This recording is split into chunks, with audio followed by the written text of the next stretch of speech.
So who dropped the ball then? Oh, there you are. I'd like to have a nice cup of hot cocoa. Would you fellas care to join me? No? What would you rather do instead? Go outside and play? Well, I can understand that. What do you think? Why do you keep hitting him like that? You're going to have a timeout.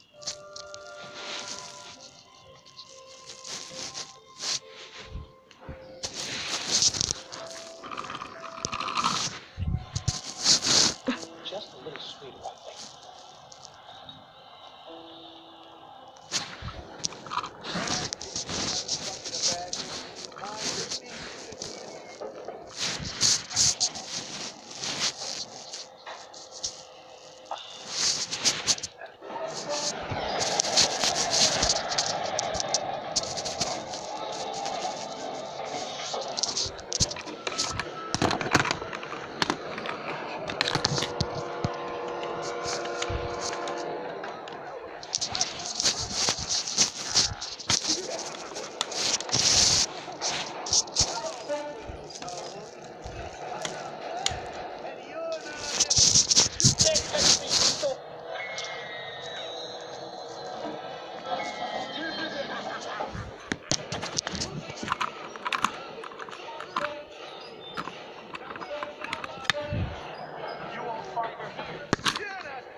I don't know, Thomas. I'll just have to sleep on that.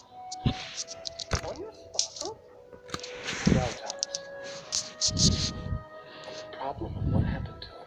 Oh, but Mr. Conductor, without your sparkle or the lost engine, you can't travel here to help us anymore. I'll solve the problem.